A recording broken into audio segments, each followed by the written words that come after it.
el ser lo más breve posible y que luego podamos abrirlo a posibles preguntas o a puntos concretos que la audiencia quiera discutir. Muchísimas gracias. La sala es tuya, la sala virtual es tuya y bienvenido otra vez a este encuentro virtual de la ABDT.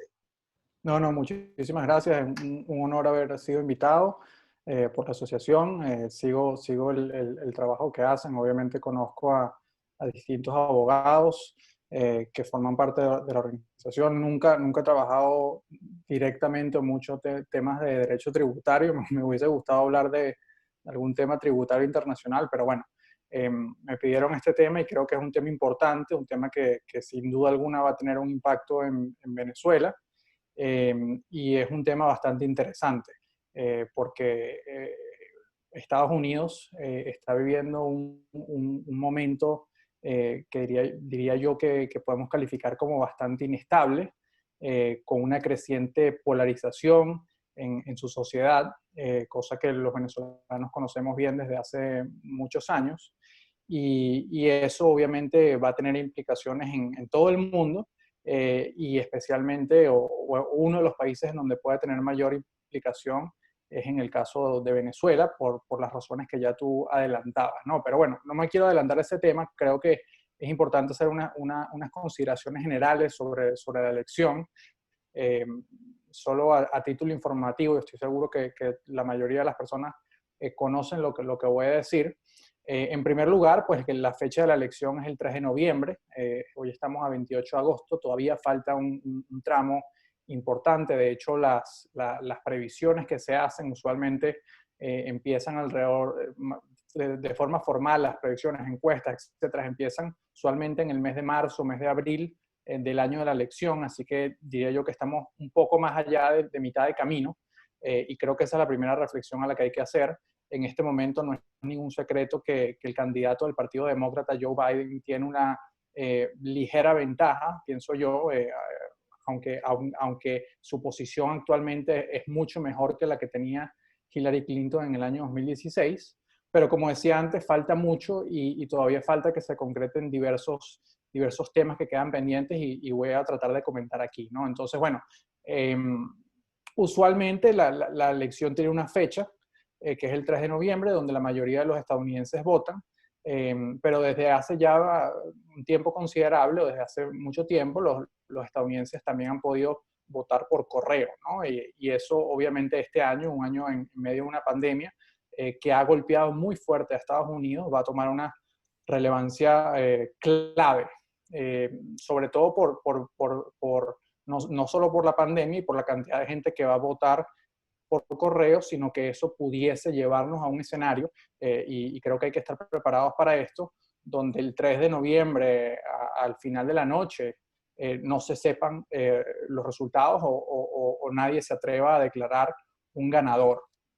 Y eso tiene también una incidencia en lo jurídico, donde se espera que esa incertidumbre electoral lleve a que puedan haber distintos litigios para que se determine quién ganó la elección en determinados estados.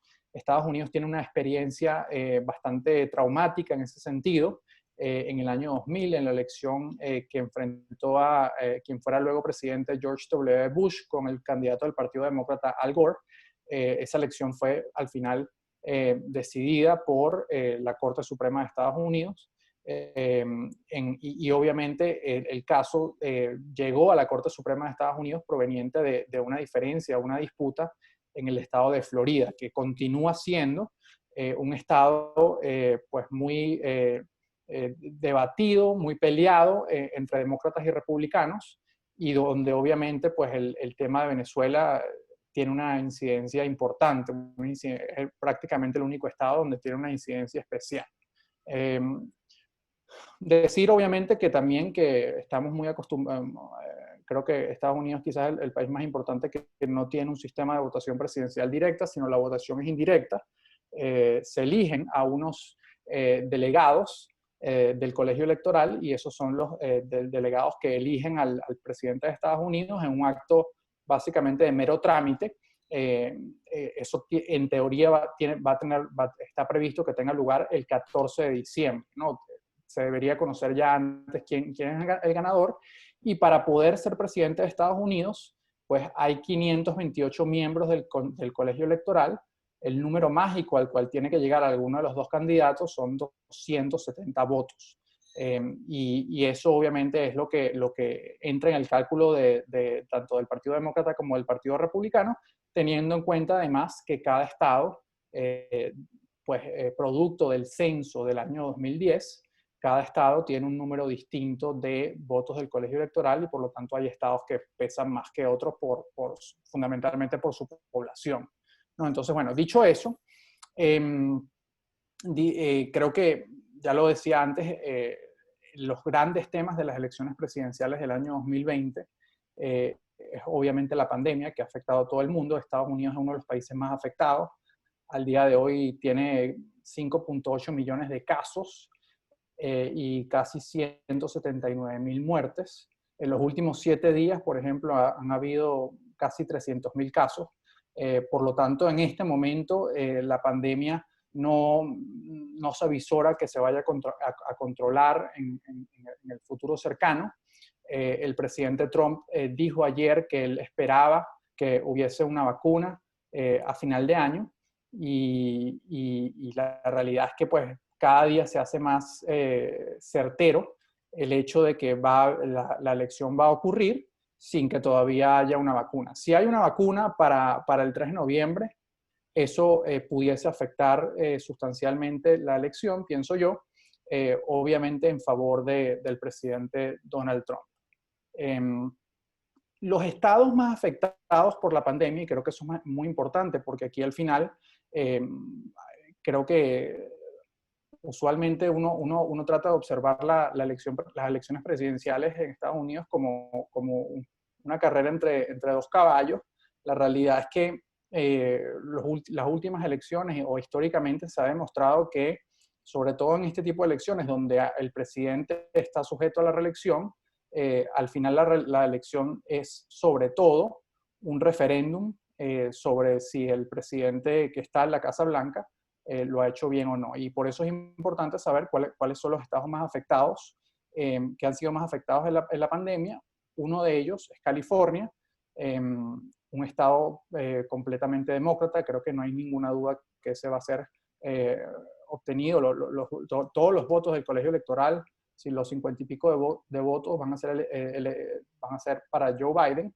Pero luego hay una serie de estados, o los otros 3 estados más afectados, donde la situación es más reñida. Florida, que es el segundo estado más afectado.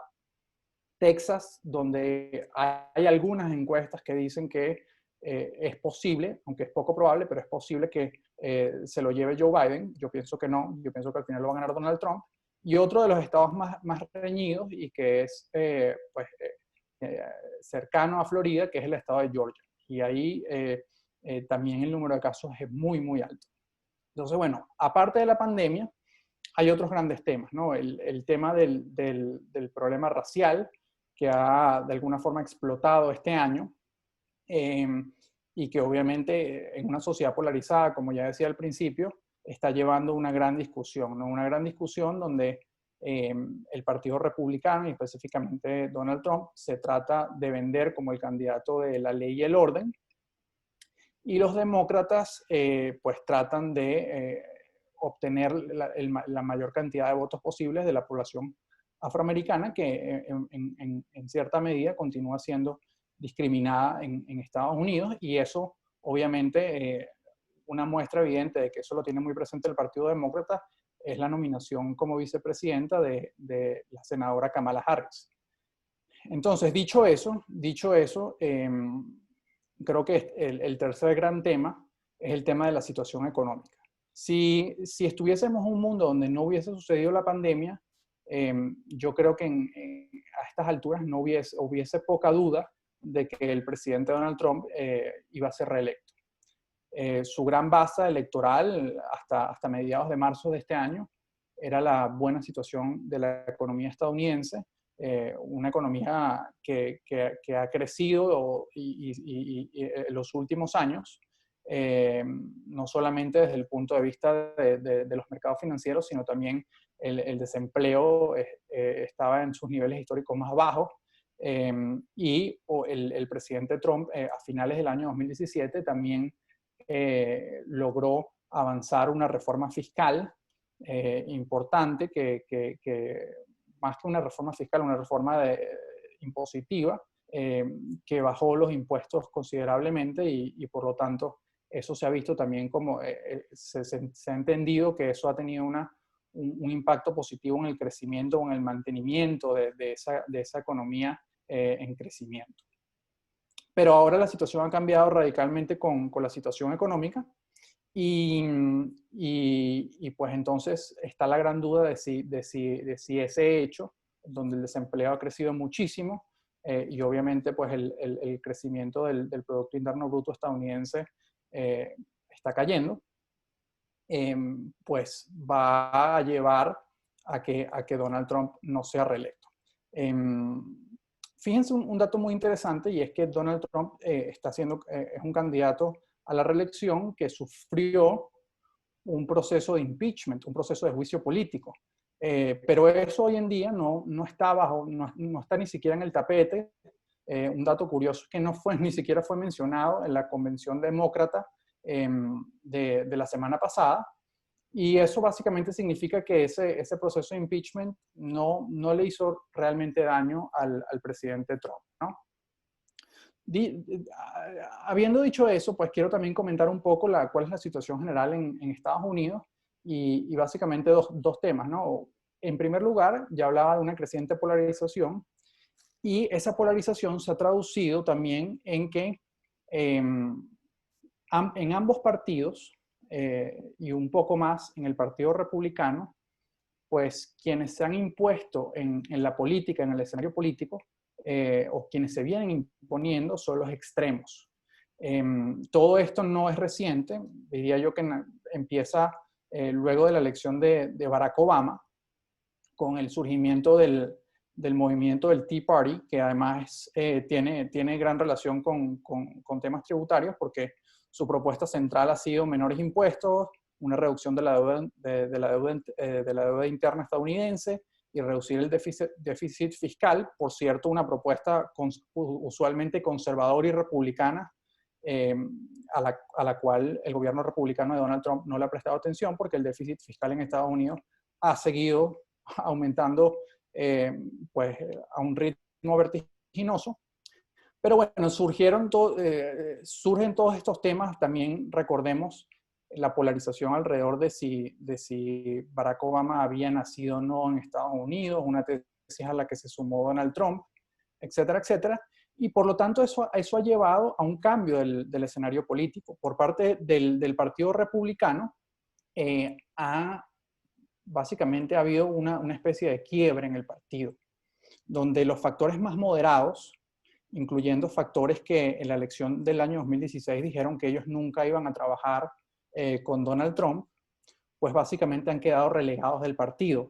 Y si uno observa lo que sucedió en las elecciones de medio término del año 2018, básicamente los republicanos que fueron exitosos son republicanos muy cercanos a Trump y que han apoyado a Trump o que al menos no lo han criticado en público.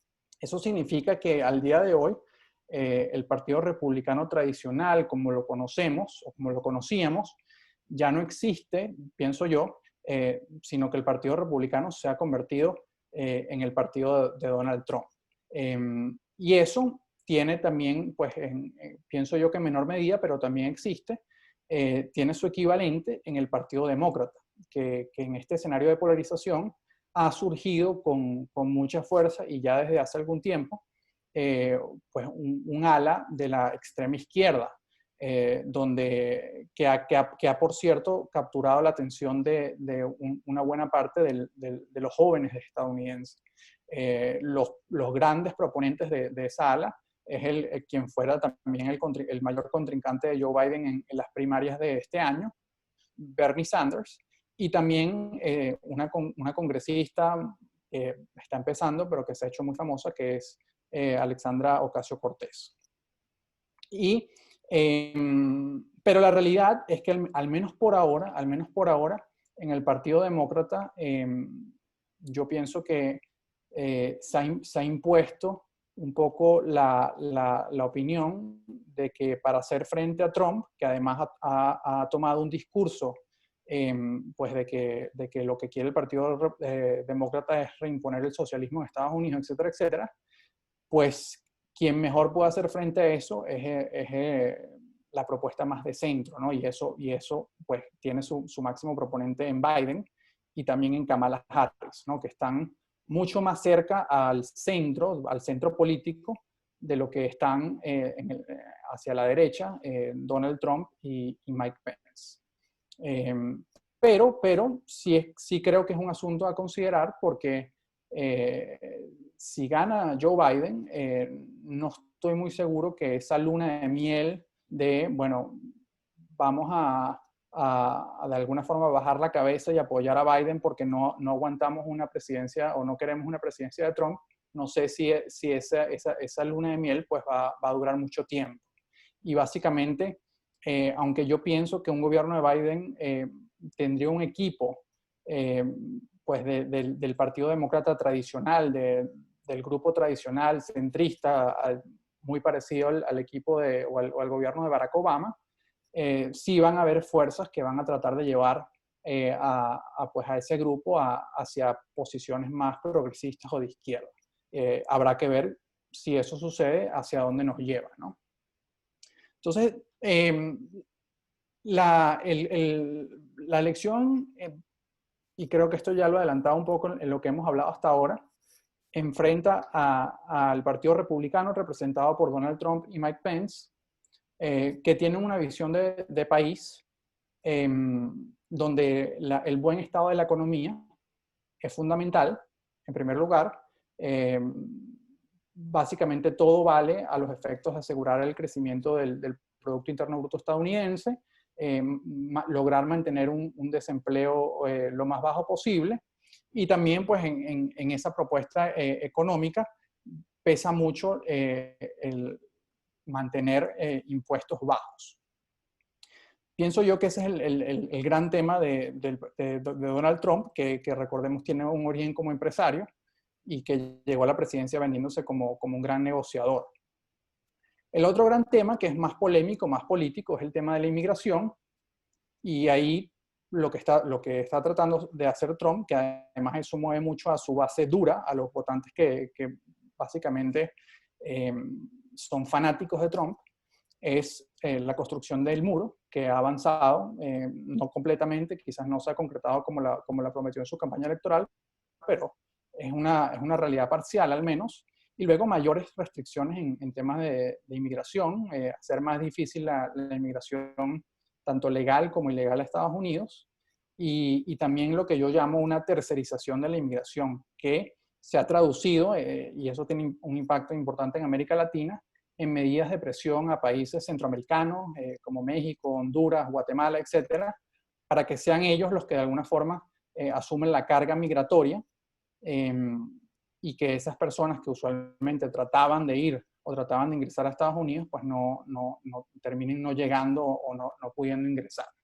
El tercer punto, que creo que es importante, o de los más importantes para el Partido Republicano y para la propuesta de Donald Trump, es el gran enfrentamiento que existe, que se mantiene con China, que durante estos últimos 4 años se ha concretado en una guerra comercial, que es otro tema que tiene mucho que ver con lo tributario, que es una guerra comercial que básicamente se traduce en una guerra de aranceles, donde Trump ha colocado muchísimos aranceles a las importaciones provenientes de China. China ha respondido también, pero en menor medida, si uno lo mide en términos económicos. Y aquí este es uno de los temas de mayor debate entre las dos campañas. La propuesta o la visión de Biden, que no está muy clara todavía, es que efectivamente China no es un actor de buena fe en las relaciones internacionales, pero no coinciden de alguna forma en lo que en inglés llamaríamos como el approach.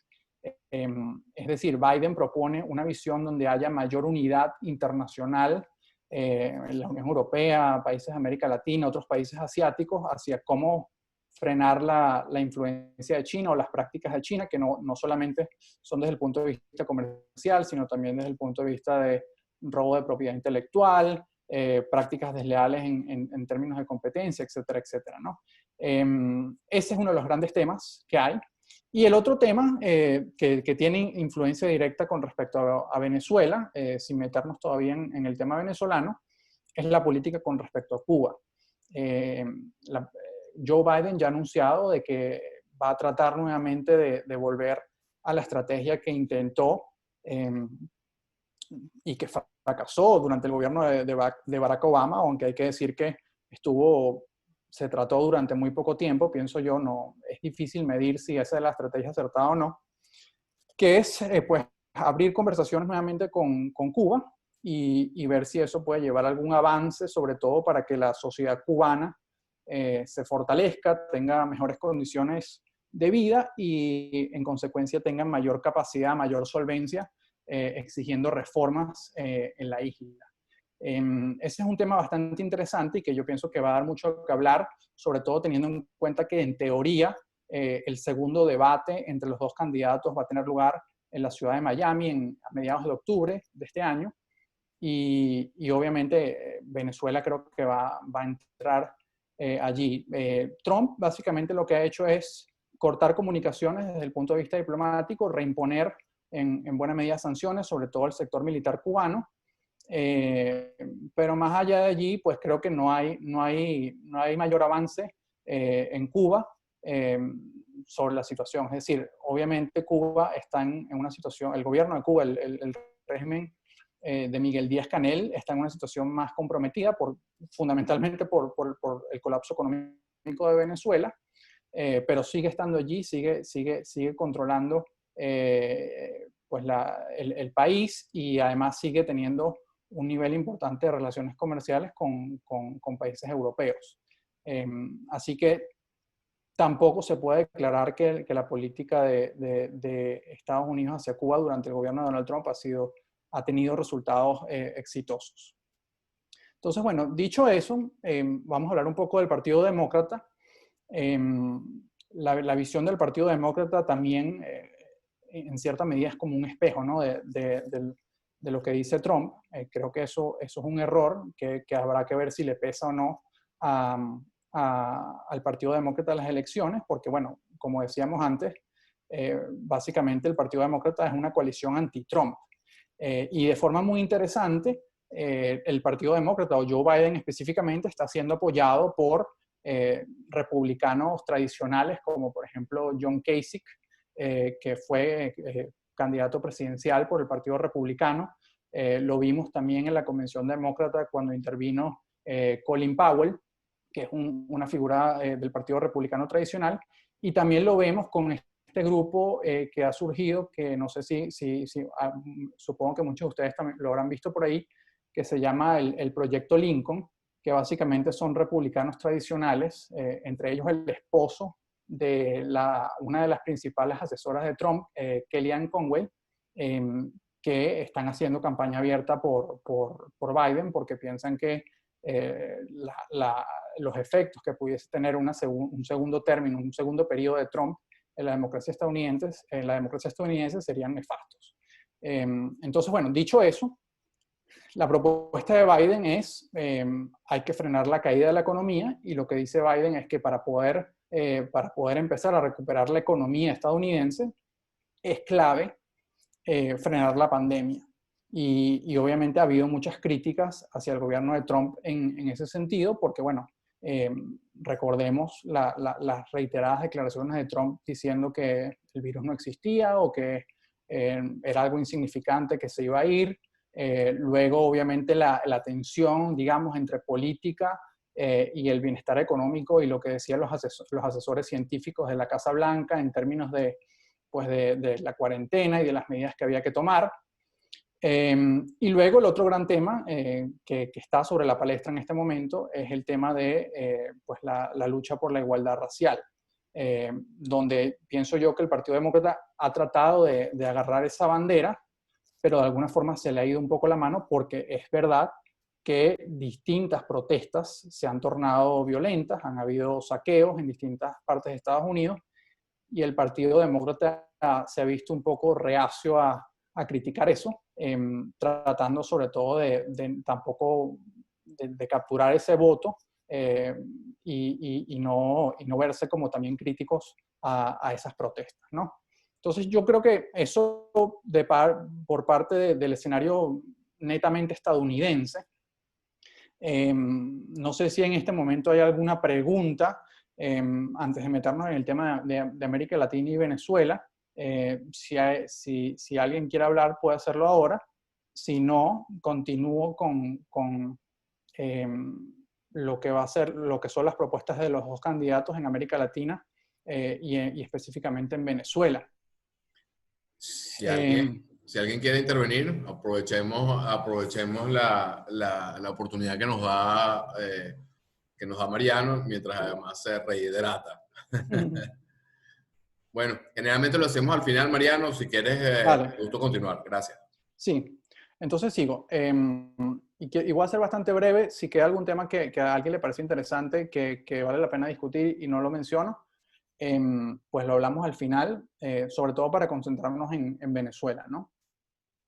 La relación entre Estados Unidos y la América Latina durante el gobierno de Donald Trump ha sido una relación bastante limitada, diría yo. Y desde el punto de vista anecdótico, por ejemplo, Donald Trump nada más ha viajado a la región una vez. Los presidentes estadounidenses no viajan usualmente mucho a América Latina durante sus presidencias, pero Donald Trump solamente lo ha hecho una vez y lo hizo a Argentina en el marco de una reunión del G20, que básicamente eso significa que no tiene incidencia directa en temas de América Latina, porque el G20 lo que es la coalición de las 20 economías más importantes del mundo, donde hay algunos países latinoamericanos, y lo que hace el G20 básicamente es acordar medidas desde el punto de vista financiero.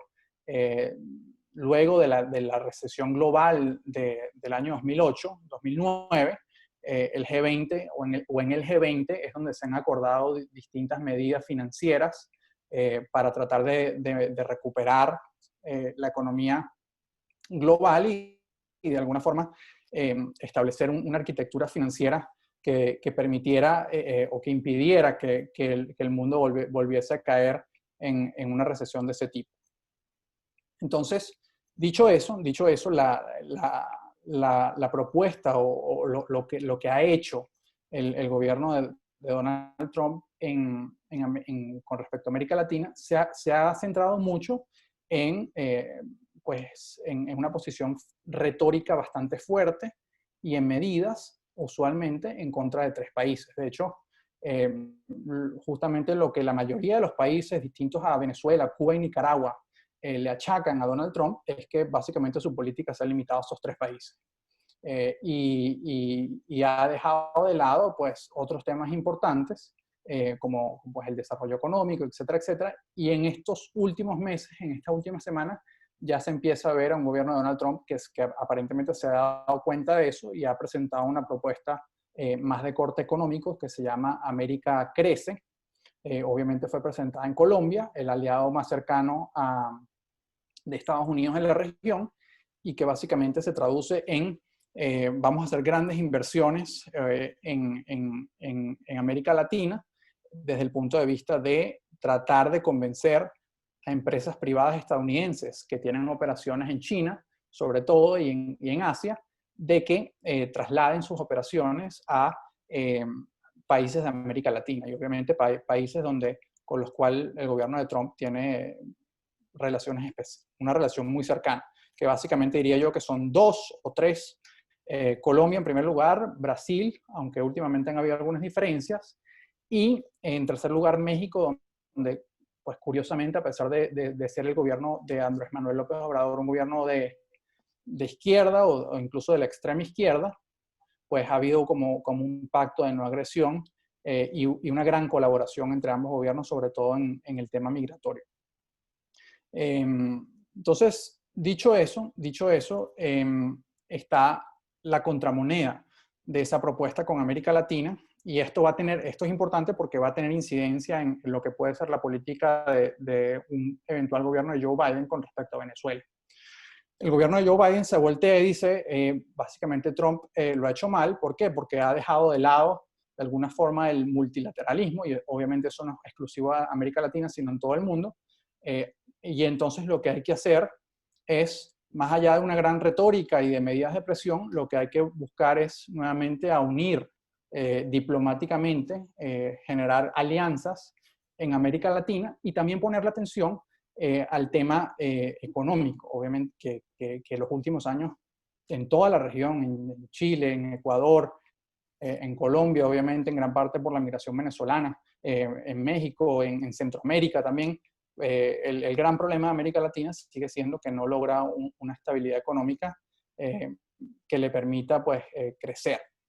Y entonces obviamente ahí viene el tema de,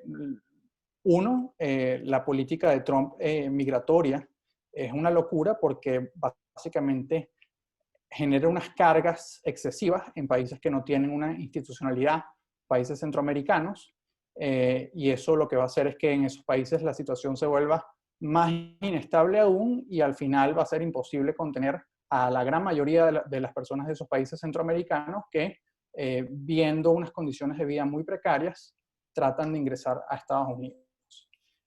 Luego, obviamente, la propuesta de Biden también, desde el punto de vista económico, recordemos que estaba ese proyecto de tratado que se conocía como el TTP, que tenía varias disposiciones también interesantes desde el punto de vista fiscal, que básicamente era un proyecto estadounidense que buscaba unir a los países de América Latina con países asiáticos del Pacífico en una alianza económica y comercial para restarle influencia a China. Y eso también ha sido dejado de lado por el gobierno de Donald Trump.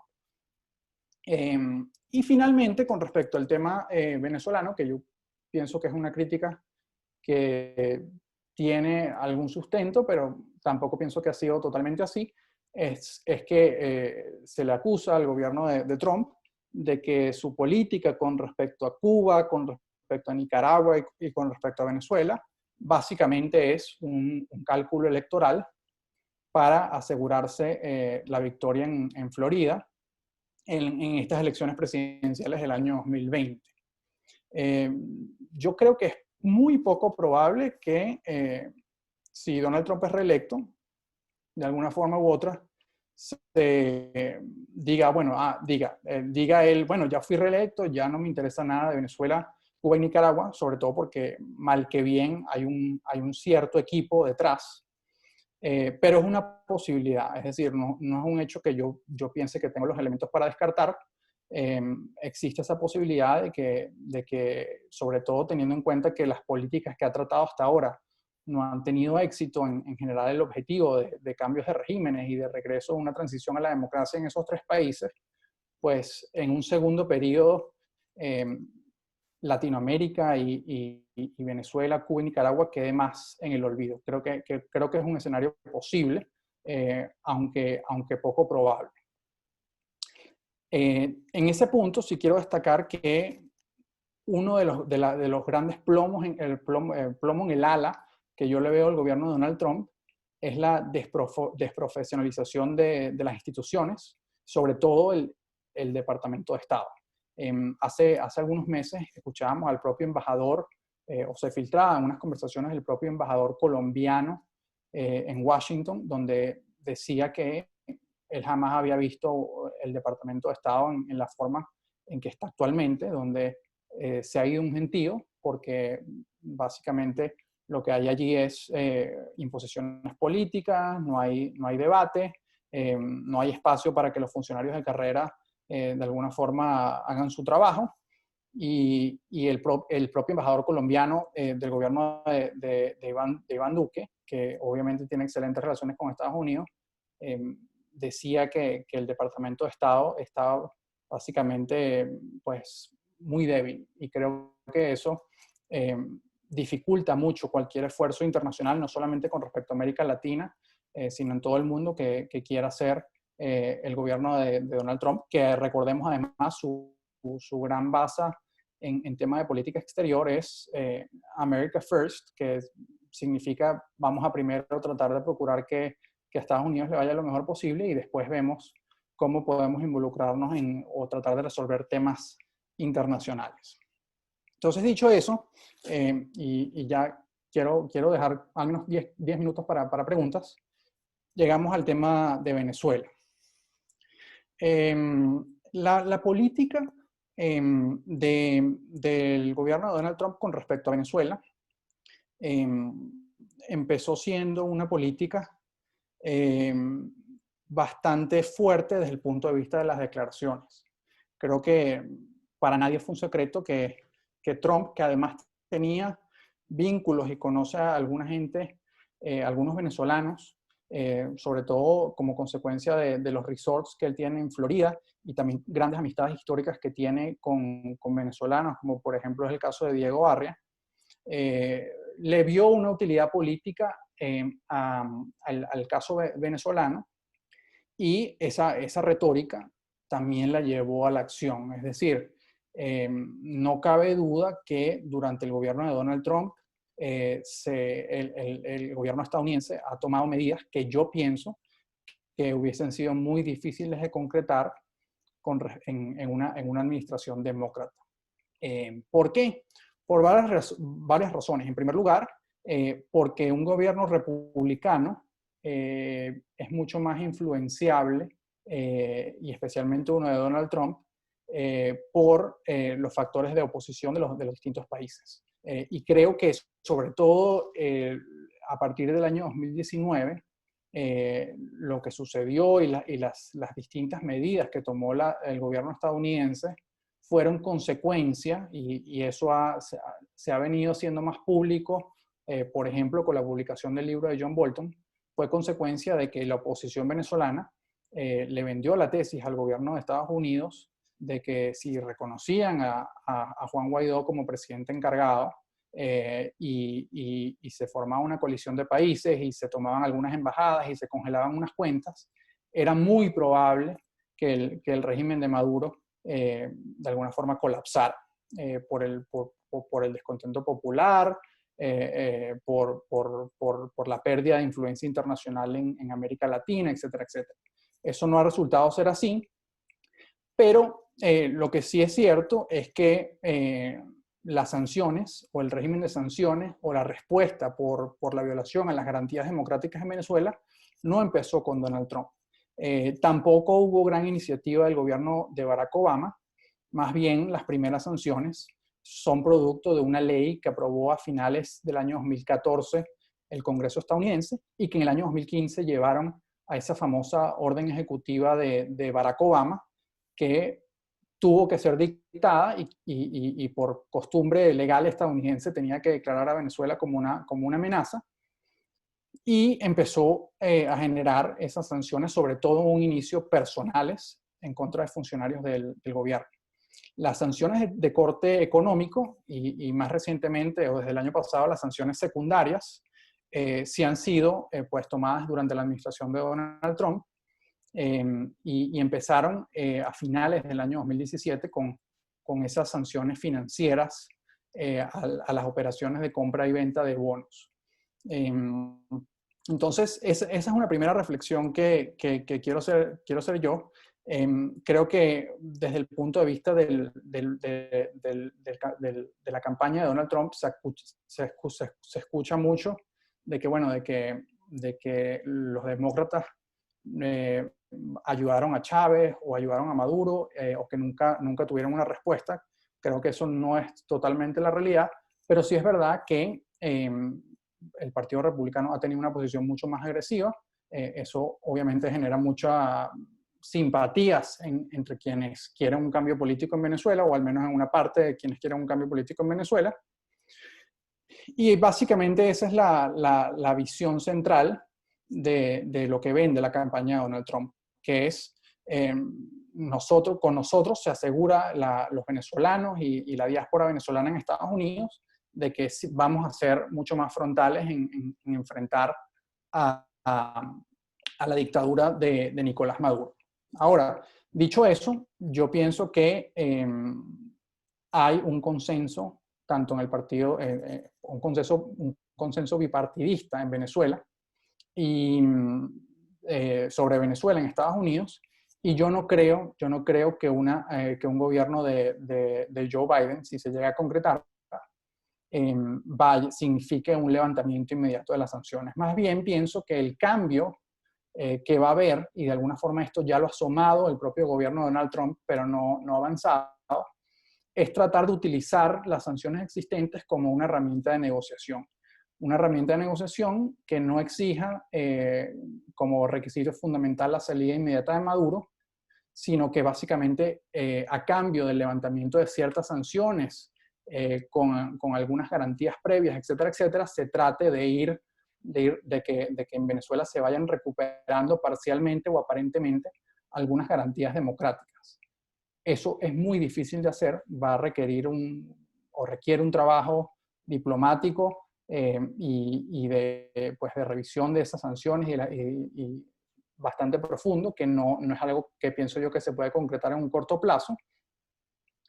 Pero lo que sí pudiese concretarse en el corto plazo y que es más fácil de hacer y que pienso yo que ha sido un tema que de alguna forma ha cojeado un poco la pata del programa de sanciones estadounidenses, es que el Departamento del Tesoro y la OFAC, que es la autoridad que dicta las sanciones, pueda ser más explícito en el ámbito de aplicación de las sanciones. ¿Por qué? Porque usualmente, y esto no es algo exclusivo de Venezuela, sino que aplica en todos los programas de sanciones, el problema que tienen las sanciones estadounidenses es que los términos en los cuales son dictados, y esto tiene relación directa con interpretación legal, son tan amplios, son tan poco claros, son tan poco difusos, que lo que generan es pues, un temor enorme de cualquier entidad o persona estadounidense de realizar ciertas operaciones. Y creo que eso no es noticia para ninguno de ustedes. Y creo que es algo que pudiese subsanarse parcialmente si el Departamento del Tesoro y la autoridad que dicta las sanciones, la OFAC, es un poco más explícito sobre pues, qué operaciones están sancionadas, cuáles no, revisión o mayor claridad en el tema de algunas licencias, etcétera, etcétera, ¿no? Eso es algo que sí pudiese verse y que no significa per se el levantamiento de las sanciones y que además permitiría que el gobierno de Biden políticamente diga que las sanciones no tienen ninguna intención de afectar al pueblo venezolano o al sector privado venezolano, sino que únicamente es para restringir las actividades ilegales o criminales del régimen de Maduro.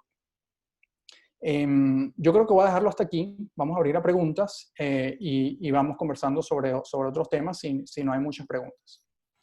Muchísimas gracias, Mariano, ¿verdad? Bastante claro y preciso en tu exposición. De hecho, ya tenemos unas preguntas. No hubo necesidad, Mariano, de que yo rompiera el hielo, ¿no? Generalmente algunas veces me toca hacer una pregunta de mi propia creación.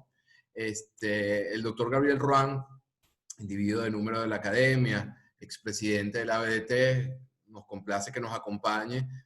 Señala lo siguiente, Mariano, excelente charla, felicitaciones. Pregunta, ¿a quién favorecerá electoralmente el clima de violencia provocado por la ultraizquierda en los Estados Unidos? ¿Qué peso tiene la brutalidad policial ahora? Creo que la pregunta es muy pertinente a propósito de los eventos ocurridos esta semana, ¿no? Sí, totalmente. Creo que para quien no lo ha estado siguiendo, la policía asesinó a un ciudadano afroamericano disparándole por la espalda. En este momento sigue hospitalizado, ha quedado cuadraplégico. A raíz de eso ha generado un gran número de protestas, sobre todo en el estado donde sucedió el hecho. Y unos días después, un joven de 17 años en una de estas protestas se apareció con un arma de asalto, que es otro gran tema en la política estadounidense, y asesinó a 2 personas y uno está herido de gravedad. Eso ha generado mayores protestas. Recordemos que este es el hecho más reciente de esta semana. de alguna forma la otra gran crisis ya se había un poco calmado, que es el asesinato de otro ciudadano afroamericano a manos de la policía, George Floyd, y que generó protestas en todo el país, ¿no? La pregunta tiene una respuesta muy sencilla. Eso favorece claramente al Partido Republicano y a Donald Trump. ¿Por qué? Bueno, primero porque Donald Trump se está vendiendo como un candidato de la ley y el orden y una persona que de alguna forma piensa que hay que tener mayor mano dura contra las protestas. Ahora, eso tiene otra cara, ¿no? Tiene la cara de que las personas que están protestando y algunos factores del Partido Demócrata, aunque yo pienso que son factores minoritarios, se han unido a estas protestas de, por ejemplo, quitarle fondos a la policía. Obviamente los demócratas no están de acuerdo con que las personas tengan el derecho a tener armas o buscan limitar sustancialmente el derecho a tener armas, un derecho que se ha interpretado como consagrado en la segunda enmienda de la Constitución estadounidense. Y ese escenario de caos, aparente, favorece al Partido Republicano y favorece a Donald Trump. Ahora, hay una realidad. La mayoría de las protestas han sido pacíficas y de hecho, cuando han surgido estos eventos de saqueos y asesinatos, etcétera, etcétera, quienes están protestando por una mayor igualdad racial han tratado de contener eso. Yo pienso que si de aquí a noviembre siguen creciendo, pues el tema de no el tema de la brutalidad policial, pero el clima de violencia, el clima de un país sin ley, donde hay mayores saqueos, etcétera, etcétera, eso puede tener un impacto importante pues en el apoyo al Partido Republicano. Y lo vimos, por ejemplo, en esta semana, donde de forma totalmente injustificada, pienso yo, un grupo de estas personas que están válidamente protestando contra la brutalidad policial, se acercaron a un restaurante en la ciudad de Washington y querían, una gente que estaba ahí básicamente cenando o comiendo sin hacer nada, querían obligarlos a que protestaran y alzaran la mano y gritando, ¿no? Creo que eso genera mucha backlash, por decirlo en la palabra en inglés. Entonces, esa es la respuesta a la pregunta. Gracias, Mariano. Bueno, hay varias preguntas, Mariano. Carmen Rangel pregunta, ¿ves posible un retiro de Biden previo a las elecciones y que encabece la fórmula sea su actual candidata a la vicepresidencia? A lo cual, Mariano, yo agrego a esta pregunta de Carmen Rangel, si tú ves posible, más bien que sea Trump el que se retire de la contienda electoral en caso de que las encuestas no lo favorezcan. Fundamentalmente no mi pregunta tiene un elemento más vinculado a la parte de la personalidad grandilocuente de Trump, ¿no? Que se niegue a asumir un proceso electoral que considere perdido, ¿no? Entonces, bueno, tienes anverso y reverso en esta pregunta, Sí. ¿no? Bueno, yo creo que en los dos casos lo veo muy poco probable, por no decir imposible. Esos son los candidatos, eso en cualquiera de los dos partidos abriría una crisis importante, sobre todo en el Partido Demócrata, en el Partido Republicano, no tanto, creo que ahí podría haber más consenso y como decían al principio, básicamente sería Trump el que decidiría quién lo sustituiría, pero creo yo que eso es poco probable, además porque un tema que no he hablado pues, que yo sigo muy de cerca es el estado actual de la contienda, ¿no? Y lo que se prevé que va a suceder de aquí a noviembre. ¿Cuál es la realidad en este momento? Y creo que eso lo dije un poco. La realidad es que Biden tiene una ventaja considerable, mayor a la que tenía en este momento Hillary Clinton, pero la realidad es que desde mi punto de vista sigue siendo una elección bastante debatida y en la medida en que esa brecha se cierre y hay algunos síntomas de que eso pudiese estar empezando a pasar, en la medida en que esa brecha se cierre, es más probable que Trump sea reelecto. Entonces yo pienso que al final, cuando llegue la fecha de la elección, los candidatos van a ser Trump y Biden. me parece que es mucho más probable un escenario donde haya un serio enfrentamiento y una crisis institucional, producto de que no está claro quién ganó y producto de que, sobre todo, el Partido Republicano y Donald Trump digan que la elección fue robada. Interesante, Mariano. Ruth Ramírez dice, excelente resumen, felicitaciones, Mariano. Gustavo Zambrano dice, excelente análisis, Mariano. Aquí hay un celular, pero ya sé que es de Elvira Dupuy, expresidenta de la BT, que hace la siguiente pregunta, Mariano. El acuerdo entre Emiratos Árabes Unidos e Israel, donde Trump tuvo participación, ¿no favorecería a Donald Trump, por ejemplo, con el voto de los hebreos que siempre han votado por los demócratas? Yo pienso que no. ¿Por qué? Porque ese acuerdo, primero, es muy reciente. Segundo, que ese acuerdo sea un éxito entre Emiratos Árabes Unidos e Israel depende mucho de que otros países árabes se sumen a restablecer relaciones diplomáticas con Israel. Algo que no se ha dicho es que ese restablecimiento de relaciones diplomáticas, o que no se conoce mucho, entre Emiratos Árabes Unidos e Israel, básicamente es el anuncio público de una situación de facto que ya existía desde hace algunos años, sobre todo porque Emiratos Árabes Unidos e Israel coinciden en ver a Irán como una amenaza. Yo no creo que eso mueva mucho la aguja, pero claro, si quiero decir algo, está muy urgido el gobierno de Donald Trump de vender una gran victoria en el campo de política exterior. Y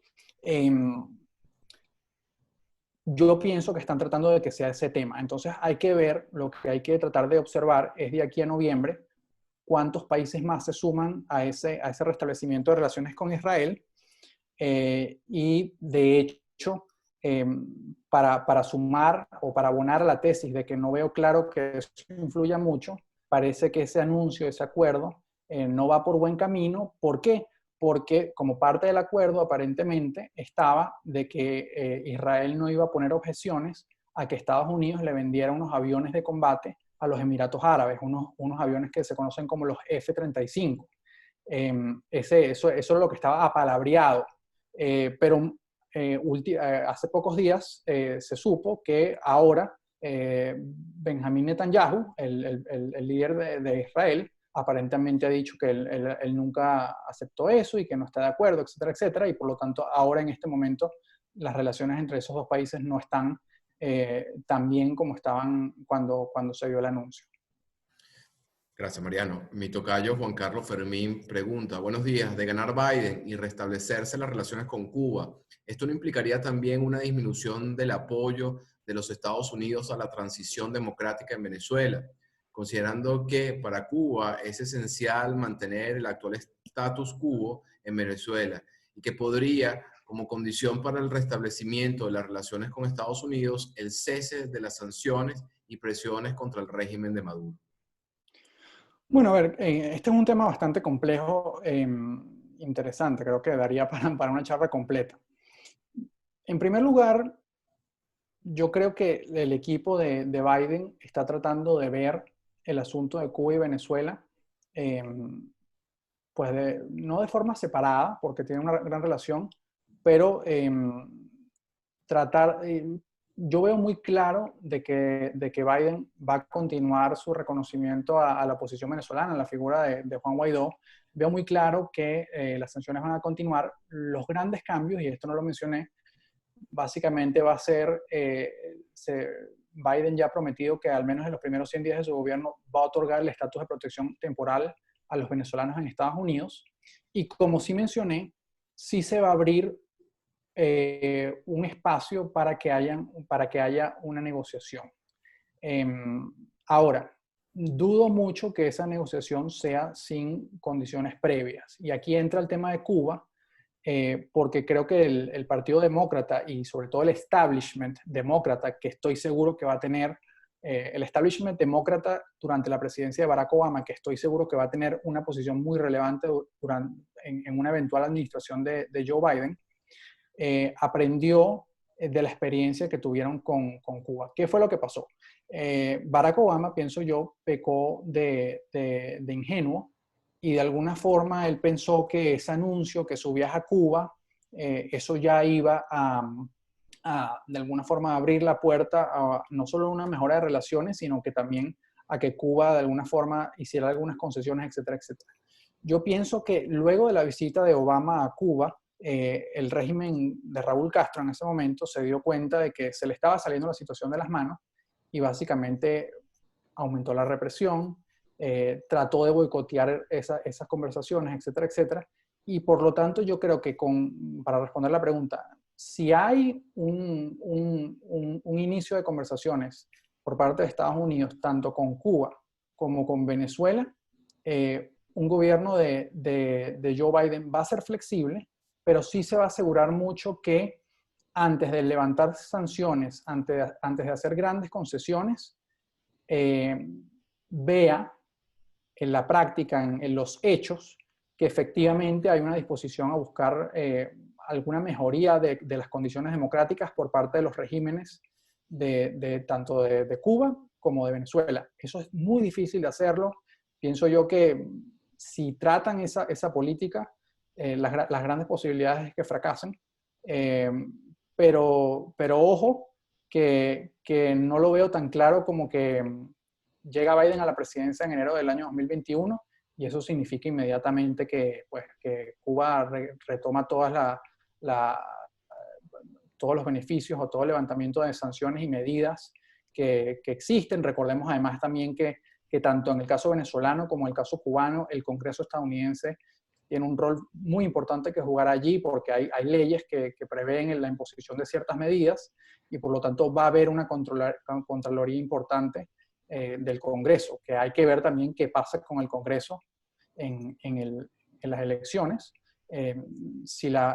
Yo pienso que es poco probable que haya un cambio sustancial, pero si Biden logra de alguna forma arrasar, es muy probable que Biden también se haga con el Senado de Estados Unidos. Ya los demócratas tienen la Cámara Baja y eso le daría mucho más flexibilidad para tomar las medidas que quiera.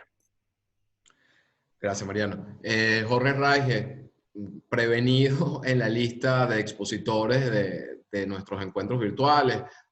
Jorge estará compartiendo sus reflexiones respecto al impuesto a los grandes patrimonios.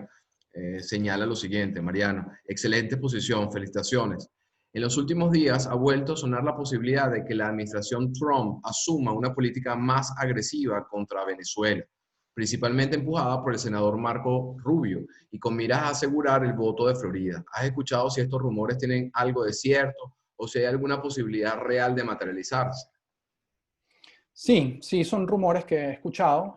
Pienso que tienen algo de cierto. La medida que se conoce que está considerando el gobierno estadounidense es restringir o sancionar las importaciones de diésel a Venezuela o las operaciones relacionadas con el diésel a Venezuela. Eso hay un debate bastante pues actual.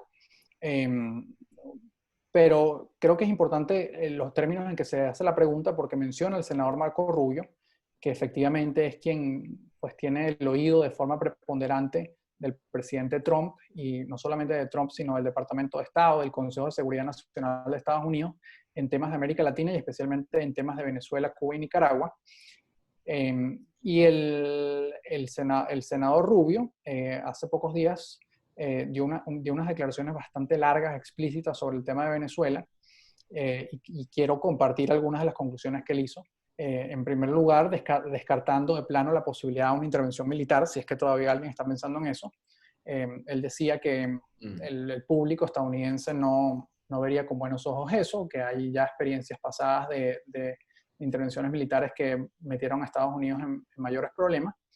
Pero sí, obviamente hay una disposición por parte del gobierno de Donald Trump a seguir aumentando la presión con medidas económicas que creo que hay que ser sinceros y obviamente van a restringir mucho más el rango de acción del régimen de Nicolás Maduro, van a hacer más difícil mantener esa estabilidad, pero que bueno, que hasta ahora no han demostrado que puedan lograr el objetivo que el gobierno estadounidense quiere, que es el cambio de régimen, y que también hay que ser sinceros, pues puede tener cierto impacto en la población venezolana. Ahora, no, tampoco se puede descartar que ese impacto se traduzca en un descontento descomunal que eventualmente lleve a una transición, pero la experiencia hasta ahora nos dicta que más que eso, lo que termina pasando es que el régimen de Maduro termina usando esas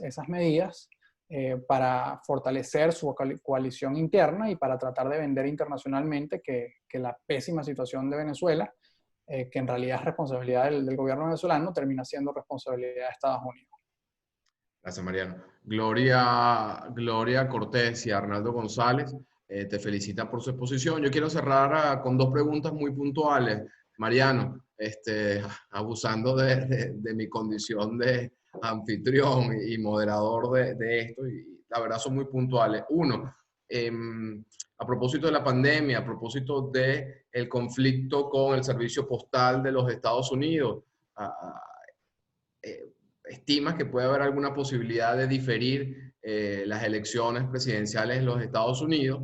Y la segunda, me alejo del tema electoral.